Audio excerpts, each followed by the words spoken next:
Buenas noches, psicólogo. El día de hoy le voy a hacer una pequeña entrevista en unas cuantas preguntas, por favor. Claro, ¿qué tal? Buenas noches. Dime, ¿Cuál es su nombre completo? mi nombre completo es Enrique Miguel Ángel Advíncula Guamaní. ¿En qué institución o centro laboral trabaja? Actualmente estoy trabajando en lo que es el puesto de salud de Guanoquito, aquí en Perú. ¿En qué área de la psicología está? El área es el de clínica. ¿Y cuánto tiempo lleva de experiencia profesional? Desde titulado más o menos, si no me equivoco, 5 años. ¿Cuál es su número de colegiatura? 36593. Listo, vamos a empezar con las preguntas, ¿ya? Son cuatro preguntas. La primera sería, ¿por qué es importante la ética en el psicólogo? Mira, considero que el principio de ética dentro del área de psicología es muy importante, ¿ya? Debido a que usualmente trabajamos con temas emocionales en el tema de confidencialidad. ¿Ya? Entonces, imagínate que venga un paciente, te cuente sus problemas familiares que está viniendo y pucha, pues, la vecina del otro lado o el otro familiar ha venido y se ha enterado. Pues, ¿no? Entonces, ojo que sí me ha pasado casos de que vienen preguntando, ¿no? Oye, por ejemplo, cuando viene víctima y agresor, porque como soy el único psicólogo atiendo a los dos, y entonces siempre preguntan, no, mi esposa me ha dicho que también tiene que venir, entonces, ¿qué le ha dicho? ¿No? Entonces, cada caso siempre hay que mantener su ética de privacidad, ¿no? Más que todo de respetar más que todo las opiniones. Y uno de los problemas judiciales que ellos tienen, pues obviamente, que ya sea su proceso que no compete contigo, ¿no? Ujú. Listo, gracias. La segunda pregunta sería, si usted conociera de algún colega que está faltando a uno de los principios éticos de la profesión, ¿qué haría? Principios éticos. Mira, dependiendo. Si yo veo que es nuevo, ya, o sea, como te digo, va a depender mucho de la perspectiva. Si yo veo que de repente es un colega nuevo que recién está empezando y la falta que está cometiendo es un poquito leve, como el tema de confidencialidad, de repente está siendo muy chismoso o no está respetando la dinámica entre terapeuta y paciente, por ejemplo, yo veo que recién está empezando, considero yo mi perspectiva que lo podría orientar, educar y obviamente advertir, ¿no? Oye, mira, este es el procedimiento. Pero obviamente si yo veo que ya es colega ya que tiene años y es malintencionado sus acciones, pues obviamente sí se puede comunicar al colegio de psicólogos o dependiendo a la policía o al Ministerio Público, dependiendo obviamente la magnitud del caso o delito que esté cometiendo o infracción ética de alguna otra manera, porque no, obviamente no todos son iguales. O sea, si es leve y es por error, creo que es nuevo, se podría enseñar, ¿no? Que es la idea principal para que no cometa más errores. Pero si ya ve que es una persona que tiene años y todo lo demás, pues obviamente ya, pues, no, o sea, no vendría a ser ese tema. Ujú. Siguiente pregunta. Bueno, dentro de la psicología hay principios, ¿no? Entonces, acá nos mencionan dos principios. Uno es el de beneficencia y el otro es de no maleficencia. ¿Me podría mencionar o elaborar un ejemplo para cada uno de ellos? Sí, sí, mira.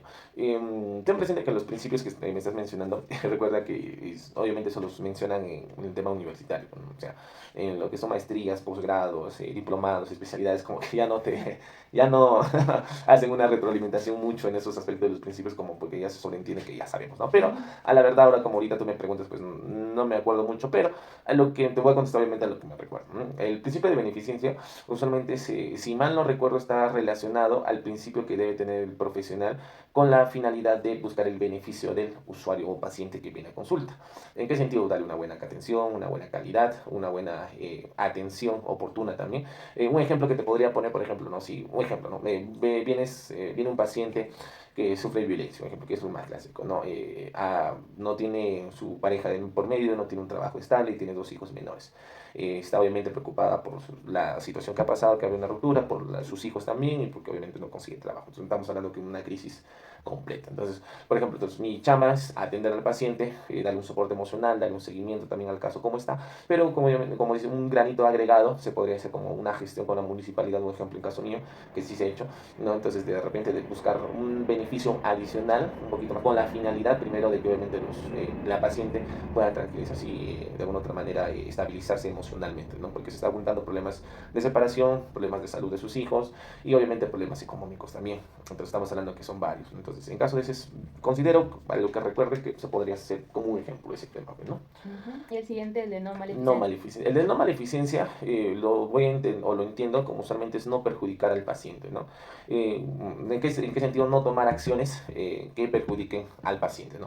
Entonces, considero que un ejemplo que te podría poner en esos aspectos es, por ejemplo, por ejemplo, ¿no? Puedo ser especialista, no especialista, sino tengo conocimientos niños, adolescentes, jóvenes, adultos, pero, por ejemplo, en caso mío, los adultos mayores sí es un poquito mi dificultad, por ejemplo, ¿no? Entonces, cuando vienen casos de demencia, lagunas mentales, parálisis faciales que a veces tienen, entonces personalmente tengo las herramientas, tengo los conocimientos, sí es cierto, pero no tengo como a otros colegas, por ejemplo, que sí he visto que tienen la formación o de alguna otra manera la especialidad y tienen el tiempo o el tino más adecuado, ¿no? Entonces yo considero que uno de los principios principalmente es más que todo es identificar, ¿no? Por ejemplo, si viene un paciente y yo veo que repente no lo puedo controlar, en el sentido que no siento que le estoy dando una buena calidad de atención como debería ser, porque vienen para ser atendido, para tener una buena calidad, yo, por ejemplo, lo derivaría. No, viene un casito, por ejemplo, no, viene un caso de un paciente con demencia.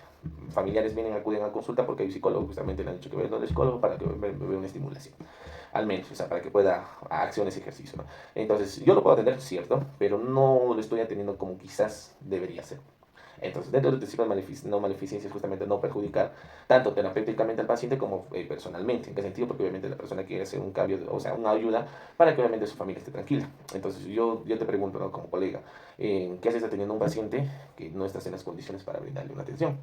Entonces, ahí viene el caso mejor, derívalo o toma las acciones. O, como si yo soy sincero, ¿no? Cuando no soy especialista, le digo, mire, a los familiares, ¿no? No soy especialista como tal, yo lo voy a atender hasta cierto punto y obviamente lo voy a derivar, voy a coordinar con otro colega para que le pueda dar una atención mucho más óptima, ¿no? Al menos eso es un ejemplo que te podría poner, ¿no? Muchas gracias. Listo. Y entonces, como última pregunta, ¿qué caso de repente que usted haya conocido en su experiencia, ¿no? De repente ha faltado a su ética o ha puesto en juego su ética?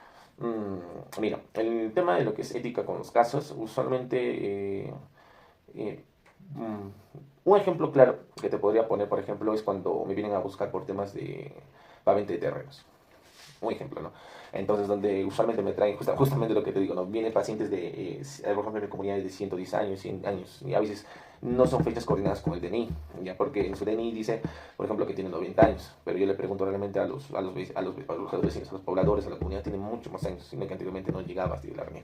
Entonces, ¿qué es lo que pasa? De que como son, tienen hectáreas, tienen varias cosas, tienen chacras bastante considerables, entonces vienen, ¿no? Entonces, y te sobornan, ojo, sí, sí, dicen, no, mira, ¿sabes qué? Ayúdame con la atención de mi familiar, ¿no? Que necesito este documento, que necesita que se diga de que esté bien y todo lo demás, ¿no? Por ejemplo, yo decir de frente, ¿no? O sea, que no se hace ese tema, si pasa una evaluación y como salga el diagnóstico, se pone. Y eso se comunica, se pone un documento que es su historia clínica. Y a pesar de, cuando viene ese tema, y yo lo veo así como que malintencionados, porque hay algunos hijos que pasa ese tema, yo sí le digo, si tú gustas, yo lo atiendo. No hay problema. Ojo, acá es gratuito. Acá no se pide nada. O sea, se le atiende. Si dentro de las evaluaciones yo veo que sí hay una alteración que no está dentro de su orientación, tiempo y espacio de persona, porque es lo que pasa usualmente, o tiene algún problema mental, obviamente yo en la historia clínica lo coloco. Y obviamente si tú después de ese tema buscas otro colega, otro profesional, vas a otro lado y le presentas el documento, esto queda en la historia clínica. Entonces te van a preguntar, obviamente, por qué si este psicólogo ha dicho que está mal o no está en las condiciones óptimas, porque te ha sido otro colega y él le ha dicho que sí. Entonces ahí sí obviamente es un delito. Entonces yo, por ejemplo, cuando quieren hacer ese tema, yo les digo, acá, porque ofrecen plata. Entonces digo, mira, acá es gratuito, sacar tu historia, vente para atención, pero como te voy a repetir, las evaluaciones son completas. Salga como salga el diagnóstico, sea como lo esté viendo, y se le coloca en este clínica.